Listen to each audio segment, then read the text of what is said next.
Let there be light. Are you a light being? Welcome, evolutionary. I am crazy excited that you're here today because today we're going to go down a rabbit hole and I'm going to dispel another myth because that's really my job. That's where my guides kind of nudge me out of my nest in order to do and share these incredible teachings with you. So as we look at light, because I know we all kind of think we're light beings, but we're much cooler and way beyond what we would call being a light being is. And so let me kind of explain to you what that is and how all this came into being. So when my guides first introduced this concept to me, and this was years ago, this is actually one of my very first teachings, because once I understood that once there is only perfection, what is beyond perfection? And this is the struggle that God or Source had, was what lays beyond perfection? Well, it has to be imperfection and or disharmony from the harmonic, the harmony that it is in. And so it can only know and grow and expand itself when there is disharmony, which, depending on which story you want to listen to, is why some of the shadowy aspects came into creation, because God had to know something beyond perfection. And so what that means is it is our job, it is our, as creators, co-creators with Source, to expand our love into and beyond what we know as perfection, into the imperfection or the disharmony. As a matter of fact, this is why I named my company, or why I was, I didn't actually choose the name of my company, it was given to me by my guides. Harmonic, meaning harmony, evolution. So meaning the harmonic, the harmony, the harmonious evolution of who we are, which is kind of cool, right? So when we look at Source and are we a light being, we have to understand what is beyond light. So again, perfection.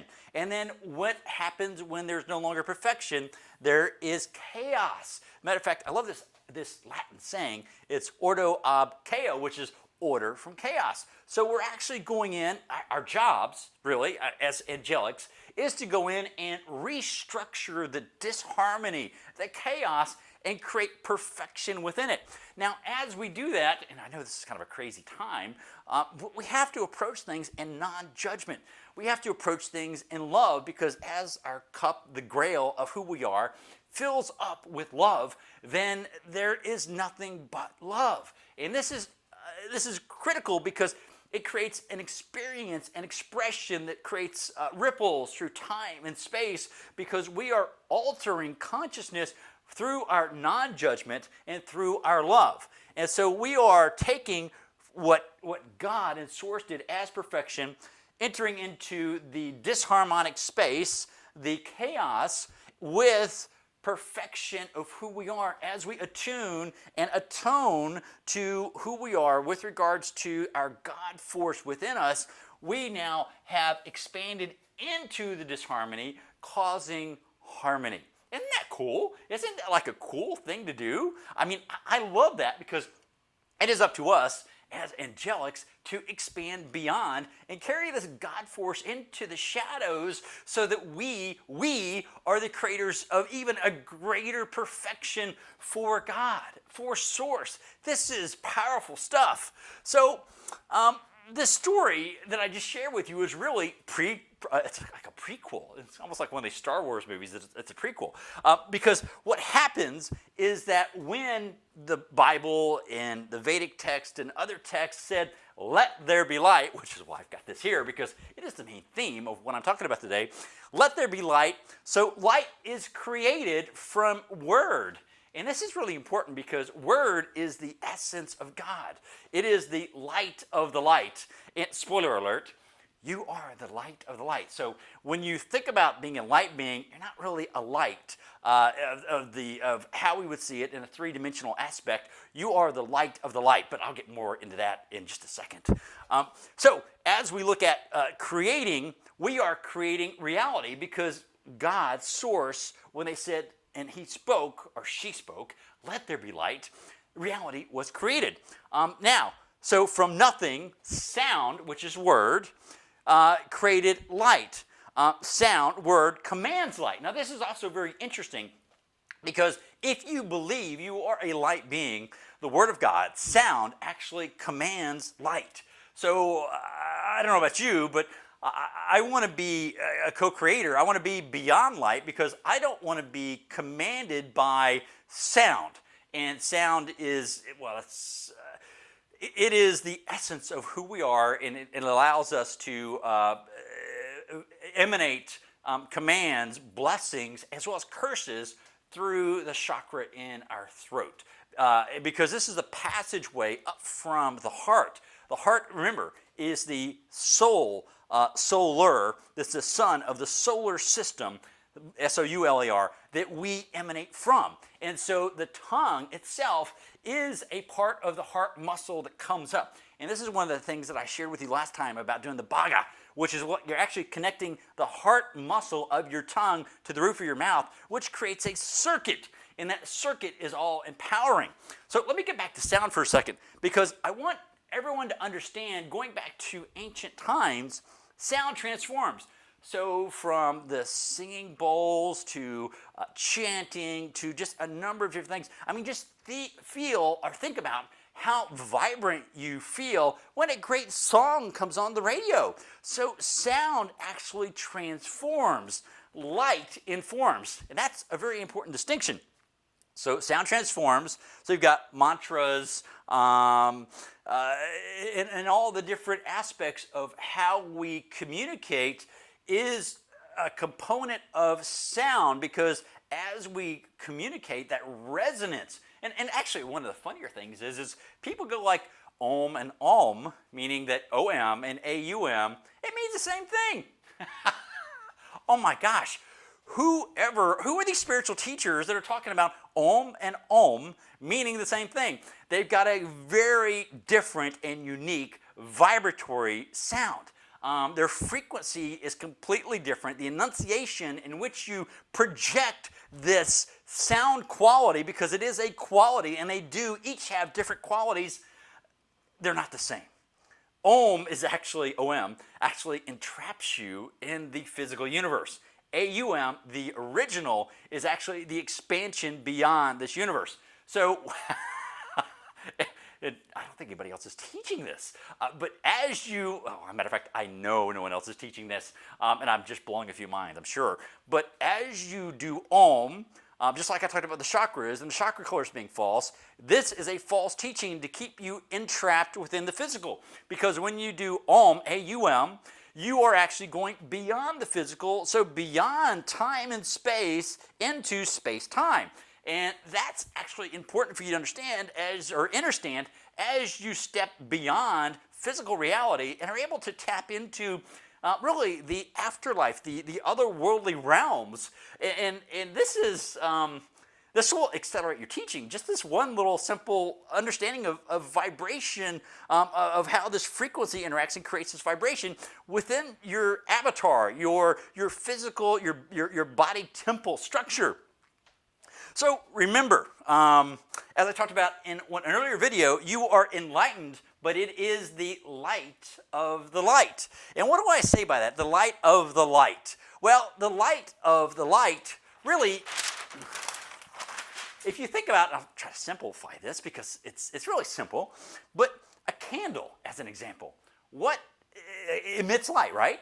And so a candle has fuel, and that fuel that burns the wick in the wax produces this light, and it's a quality of light. Well, the essence of God, the aspect of God within you, is the light of the light. This is the source light. This is your fuel that lights you up. This is the God spark. This is the very source of your light, is the God force within. And so, as I talked about before, sound transforms, light informs. So what is this light that we are as a light body, as a light being? Well, light is actually a signature. Remember, light informs. So by the quality of, very simply, of how awake you are, or how connected to God, or how opened you are to allowing your God force within you, the aspect of God, to emanate from your body, I say flowing from your body, is the signature of your light. So in other words, the quality of the light that you emit is actually the quality of how an angel or how a being from another dimensional aspect or whoever it might be, when they, or saint or whoever it might be, when they look at you, they see this emanation of light from your heart. And again, that's from the source, the God force. And they can actually tell who you are by the quality of light. Again, you're not a light being, but it is a quality of light that is emitted from you. And that's really kind of cool if you think about it, because once you get beyond Earth, we don't really have names. I'm no longer Joe. I'm this signature of frequencies, of light frequencies that's emanating from me. And there could be all different types of pinks and different hues of different colors. And that frequency allows others within my soul group and beyond to actually know who I am definitively. That is why there's no secrets. There's no mask as we have here on Earth in trying to fit a certain dynamic by saying, oh, you know, I'm this or I'm that, and I wear these clothes or whatever, or drive this car. There is no fooling anyone once you transmute into this higher realm, because they see and know the light. So what and how would you act? This is a great question. If the kingdom of heaven was on earth at this time, what and how would you act, portray yourself, if the kingdom of heaven was on earth at this time? And that's really cool to think about, because the kingdom of heaven is coming.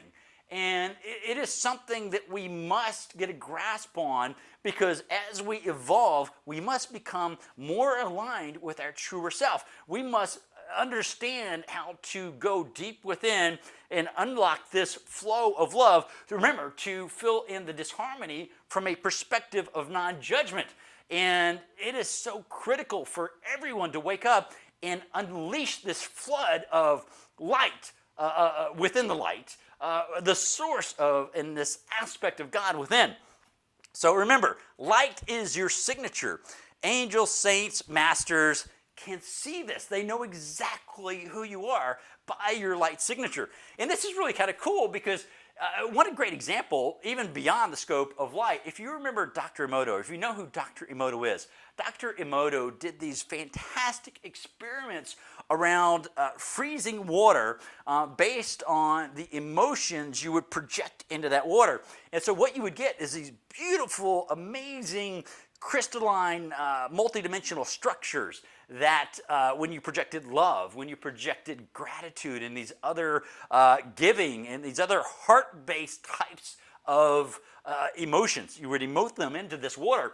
And then, of course, they would be very fragmented, disharmonious, really just broken, and just these horrible things when you would project judgment, when you would project hate or anger or jealousy. It really created this disharmonic element. So our job as an aspect of God, the essence of God, is to approach all things in non-judgment. And it's like, well, Joe, that's easier said than done. And of course, we're human. I'm a human. I still deal with some of these crazy thoughts, especially as we're going through all this crazy election stuff, right? I mean, it's like crazy. It's like crazy town. It's like 2020. I tell you, it's definitely the Great Awakening, because you've got to be awake to be able to survive this in 2020.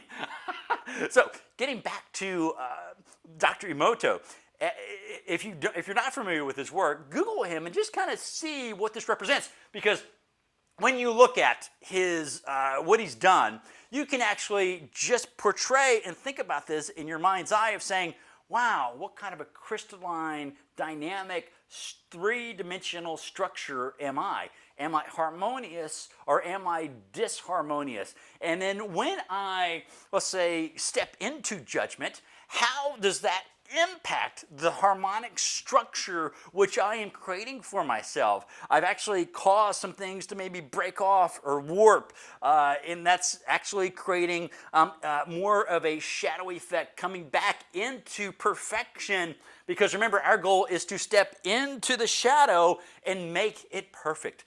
Our goal is to step where no other has stepped before, because we are angelics. We have the God force inside of us that resides within our heart, and it's our job to step forward within that. So, you're, as a light being, you're not a light being. You're the light of the light. You are greater than light. So let me say that again. You are greater than light. You are the Word. Word commands light. You control and command the essence of all things.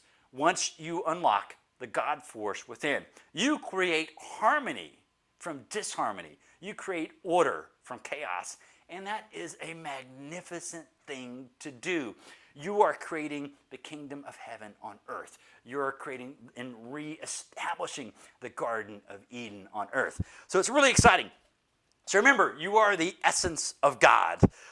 You are beyond what you could ever imagine as beautiful, infinite being. And one of the things that I shared a video or two ago, because I look at the word ego, when people talk about killing your ego, that's not what you need to do. You need to love your ego. Remember, you're taking disharmonics and you're creating harmony within that. So it's up to us within our thoughts and our heart to emote and create this harmonic toroidal structure, this amazing, beautiful snowflake, which we are emerging. Remember, I talked maybe 4 or 5 videos ago around the law of blossoming, because you are blossoming, and we must fight and break through the soil, and we must face the sun meaning the source, and that sun really is the opening, the blossoming of the God force within us.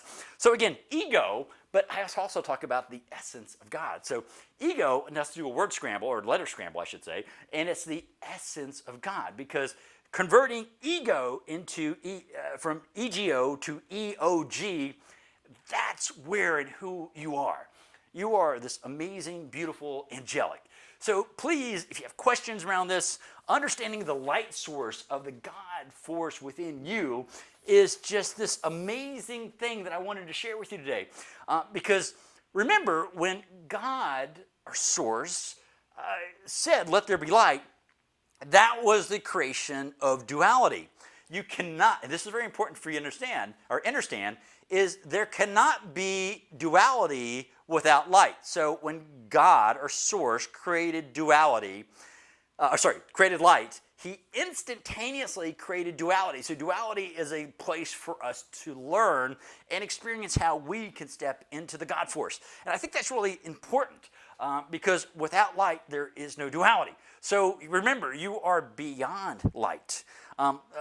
You have stepped into this realm of duality of light and shadow in order to create perfection, to create harmony, to create order.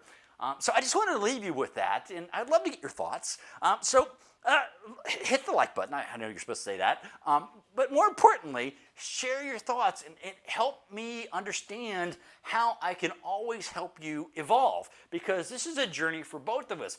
I am here sharing things that my guides gave me that really nobody else on the planet is talking about with regards to the chakras and all this sort of stuff. And certainly nobody has ever called out that you're not a light being, because you're actually beyond light. You are the perfection, and it's a matter of awakening and removing the shackles that have bound us in this mortal realm in order to step into our full glory, what's known as our glorified body. So with that, much love. I love you guys so much. Thanks for tuning into my channel, and I look forward to seeing everyone and reading your comments. So just love you guys. Talk to you soon. Bye-bye.